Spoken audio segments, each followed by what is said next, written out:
ஒரே ஒரு 5 லிட்டர் இதய மந்த்ரா கடல் எண்ணெய் பேக் ஒரு மாசம் முழுசுக்கும் அத்தனை சமையல முடிச்சு விடலாம். இதய மந்த்ரா. 7 தலைமுறைகள் பாரம்பரியமிக்க ஒரே சித்த மருத்துவ ஸ்தாபனம் சேலம் சிவராஜ் சித்த வைத்தியசாலை. ஆண்கள் குறைபாடு மற்றும் குழந்தையின்மைக்கு பக்க விளைவு இல்லாத சிறந்த முறையில் சிகிச்சை செய்து வருகின்றோம். தொடர்புக்கு 9842722500. சாணக்கியா நேயர்களுக்கு வணக்கம்.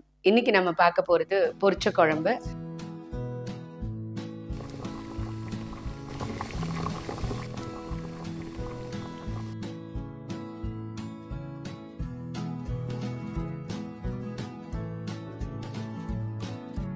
நான் லாஸ்ட் எபிசோட்லேயே சொல்லியிருந்தேன், புளிவந்து சாரோட மேட்சிங் வந்து இந்த பொரிச்ச குழம்பு அப்படின்னு சொல்லிட்டு எல்லா காயையும் போட்டு செய்யறது. இப்போ நம்ம யூஸ்வலாக ஒரு வீக்கெண்டில் காய்கறி வாங்குறோம்னு வச்சுக்கோங்களேன், எல்லா காய்கறியும் வாங்குவோம். ஸோ எப்படியும் நம்ம வந்து என்ன செய்யணும் அப்படின்னா, வீட்டில் வந்து வாரத்துல ஒரு நாள் ஒரு அவியல் வைக்கிறோம் அப்படின்னா, அந்த வாரத்தோட எண்டில் மிச்சம் இருக்கிற காய்கறி எல்லாம் வச்சு இந்த பொரிச்ச குழம்பு செஞ்சு சாப்பிடலாம். எல்லா காயும் இதுல சேர்றதுனால எனக்கு இது பிடிக்காது அது பிடிக்காதுன்னு தனித்தனியா ஒதுக்கி வைக்க முடியாது குழந்தைங்க. இதுல என்ன காயெல்லாம் போட்டிருக்கேன் அப்படின்னா, முருங்கைக்காய் போட்டிருக்கேன், கத்திரிக்காய் இருக்குது, புடலங்காய் இருக்குது, வாழைக்காய் இருக்குது, கேரட், பீன்ஸு, உருளைக்கிழங்கு, அவரைக்காய் போடலாம், எல்லாமே போட்டுக்கலாம். வீட்டில் இருக்கிற நபருக்கு தகுந்த மாதிரி நம்ம அந்த அளவு எடுத்துக்கணும். புடலங்காய் வந்து ஒரு அரை துண்டு எடுத்துக்கலாம். கத்திரிக்காய் ஒரு சின்ன சைஸாக இருந்தால் ஒரு 2, வாழைக்காய் வந்து இந்த சைஸில் இருக்கிற வாழைக்காய் வந்து 1 எடுத்துக்கலாம். ஒரு உருளைக்கிழங்கு, ஒரு 4 பீன்ஸு, ஒரு கேரட்டு, அந்த மாதிரி எடுத்தாலே உங்களுக்கு அவ்வளோ நிறைய வந்துடும். ரொம்ப சிம்பிளா செய்யக்கூடியதான். எல்லா காய்கறியையும் மொத்தமா வேக வச்சு தேங்காய் ஜீரகம் அரைச்சி விட்டுட்டு நம்ம செய்யலாம். நான் முதல்லயே கழுவிட்டு இந்த காயெல்லாம் போட்டுட்டேன். பாருங்க, இந்த மாதிரி கியூப் ஷேப்ல ஈக்குவலா பண்ணிக்கணும். பொடலங்காய் எந்த ஷேப்ல கட் பண்ணியிருக்கேன் பாருங்க, முருங்கைக்காய். ஸோ இப்படி நம்ம வந்து எல்லாமே ஈக்குவலா இருக்கிற அளவுக்கு நம்ம கட் பண்ணிக்கிட்டாதான் நமக்கு வந்து வேக வைக்கும் போது கரெக்டா இருக்கும். தேவையான அளவா தண்ணி ஊற்றுக்கோங்க. நம்ம ரொம்ப தண்ணி விட்டுட்டோம் அப்படின்னா கொதிச்சு வத்தும் போது நிறைய நேரம் எடுக்கும். ஸோ தண்ணி ஊற்றிட்டு இந்த இதுக்கு தேவையான அளவுக்கு மஞ்சள் பொடி போட்டுட்டு, சிம்பிளா நம்ம செய்யறது அப்படின்னா, இப்போ வீட்டில் எப்போதும் நம்ம சாம்பார் பொடி வச்சிருப்போம். ஸோ இதுல காரத்துக்கு நம்ம போட போறது சாம்பார் பொடி மட்டும்தான்.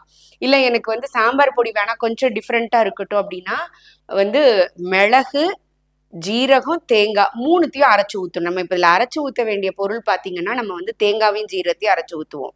எனக்கு வந்து சாம்பார் பொடி வேண்டாம், டிஃப்ரெண்ட்டாக இருக்கணும் அப்படின்னு நீங்கள் ஃபீல் பண்ணீங்கன்னா, மிளகு, தேங்காய், ஜீரகம் 3த்தையும் அரைச்சி வைக்கலாம். பட் இது ரொம்ப ஈஸியாக இருக்கும். நம்ம அதுனா நம்ம கொஞ்சம் செய்ய சோம்பல் படுவோம். அதனால ஒரு 2 ஸ்பூன், நம்ம இந்த ஸ்பூன் ஆட்டி 2 ஸ்பூன் வந்து நம்ம மிளகாத்தூள் போட்டிருக்கிறோம், சாம்பார் பொடி.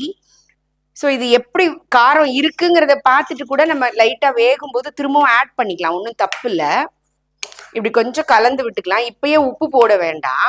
இப்போ நம்ம உப்பு போட்டுட்டோம் அப்படின்னா காய் வேகிறதுக்கு டைம் எடுக்கும். வதக்கிறதுக்குன்னா முதல்ல உப்பு போடணும், வேகிறதுக்கு முதல்ல உப்பு போடக்கூடாது, வேகாது சீக்கிரம். பாருங்க, இப்படி மூடி வச்சுட்டோம்னா அது கொஞ்சம் வேகட்டும். அதுக்குள்ள நம்ம வந்து அரைச்சி எடுத்துட்டு வந்துடலாம். அரைக்க வேண்டிய பொருள் பார்த்தீங்கன்னா, இதில் அரை மூடி தேங்காய். 4 பேருக்கு சமைக்கக்கூடிய வீட்டில் நான் சொன்ன மாதிரி பொடலங்காய், கத்திரிக்காய், வெண்டைக்காய், வந்து உங்களுக்கு பீன்ஸு, கேரட்டு, உருளைக்கிழங்கு, முருங்கைக்காய், ஒரு 7 ஐட்டம் போட்டிருக்கேன். இந்த 7 ஐட்டத்துக்கு வேணும் அப்படின்னா அரை மூடி தேங்காய் துருவி வச்சிருக்கேன். இந்த அரை மூடி தேங்காயில் ஜீரகம் வந்து இந்த மாதிரி ஒரு 2 ஸ்பூன் ஜீரகம் நம்ம எடுத்துக்கலாம். இந்த 2 ஸ்பூன் ஜீரகம் நம்ம எடுக்கும் பொழுது அந்த தேங்காயோட சேர்த்து வச்சு அரைச்சிட்டு வந்துடலாம். இது கொதிக்கட்டும். கொதிக்கிறதுக்குள்ள நம்ம அரைச்சி எடுத்துட்டு வந்தோம்னா இது வெந்த உடனே கொஞ்சம் உப்பு போட்டுட்டு அரைச்சி விட்டதை முடிச்சா பொரிச்ச கூட்டு ரெடி. புளிவந்து சார், பொரிச்ச கூட்டு, சுட்ட அப்பளம், காம்பினேஷனே அள்ளுங்க. பாருங்க, நல்ல பாதி அளவுக்கு வெந்திருக்கு. இப்ப நம்ம உப்பு போட்டோம் அப்படின்னா கரெக்டா வேகறதுக்கு தண்ணி கரெக்டா இருக்கும். அப்பதான் உப்பு இதோட சேரும். நல்ல இந்த ஸ்பூனால ஒரு 2 ஸ்பூன் போடுறேன். ஏன்னா நமக்கு வந்து தேங்காய், ஜீரகம்லாம் அரைச்சி வச்சிருக்கோம், அதுவும் சேர்ந்து உப்பை எடுத்துக்கும்.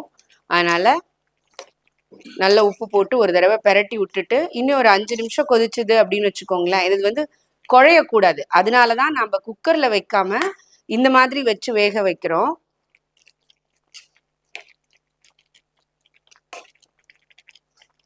வெந்துருச்சான்னு கூட நம்ம செக் பண்ணி பார்க்கலாம். ஆக்சுவலா பாருங்க, கை உள்ள போகுது, ஆனால் ஃபுல்லாக வேகலை. ஸோ அப்போ இன்னும் கொஞ்சம் வேகணும். வெந்ததுக்கப்புறம் நம்ம வந்து தேங்காய் ஜீரகம் அரைச்சி விட்டாதான் அது வந்து நல்லா இருக்கும். திரும்ப நம்ம மூடிட்டு ஒரு 5 minutes இது வெந்த பிறகு ஜீரகம் தேங்காய் சேர்க்கலாம்.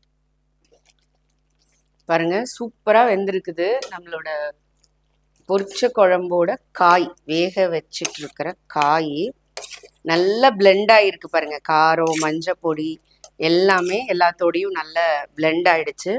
இப்போ நான் எடுத்துட்டு அவங்களுக்கு காமிச்ச அந்த தேங்காய் ஜீரகம் ரெண்டுத்தையும் நல்லா அரைச்சி எடுத்துட்டு வந்திருக்கேன். அதை இதோட சேர்க்கணும். இதுல வந்து நம்ம கொஞ்சம், அதாவது நம்ம கூட்டு மாதிரி வச்சு சாப்பிட்றதா இருந்தா நமக்கு அளவா தண்ணி வச்சு கூட்டா பண்ணிக்கலாம். இல்லை நமக்கு வந்து ஒரே இது சாதமும் இதை மட்டும் வச்சு சாப்பிட போறோம் அப்படின்னு வச்சுக்கோங்களேன், இன்னும் கொஞ்சம் தண்ணி ஆட் பண்ணி நம்ம வந்து பொரிச்ச குழம்பா அப்படியே பொரிச்ச கூட்டு பொரிச்ச குழம்பு கொஞ்சம் தண்ணி வச்சு கொதிக்க வச்சோம் அப்படின்னு சொன்னா உங்களுக்கு வந்து அது பொரிச்ச குழம்பாயிடும். உப்பு மட்டும் நீங்க செக் பண்ணிக்கணும், உங்களுக்கு எவ்வளோ வேணுமோ அந்த உப்பு இருக்கா அப்படின்னு சொல்லிட்டு. தேங்காய் போட்டதுக்கு அப்புறம் ரொம்ப நேரம் கொதிக்கணும்னு இல்லை, நல்லா பிளெண்ட் ஆனதுக்கு அப்புறம் ஒரு 2-3 நிமிஷம் இது கொதிச்சா போதும்.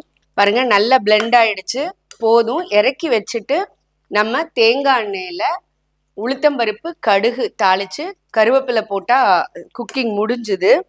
ஆக்சுவலா இதுல நம்ம பார்க்கும்போது நிறைய பேருக்கு ஒரு டவுட் இருக்கும், இதுக்கும் அவியலுக்கும் என்ன வித்தியாசம் அப்படின்னு சொல்லிட்டு.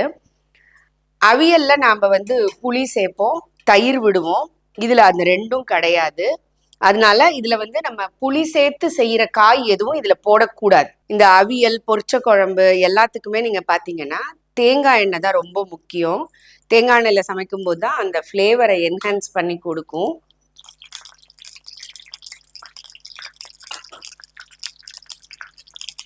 கடுகு போட்டிருக்கேன். கடுகு பொரிஞ்சு வரும்போது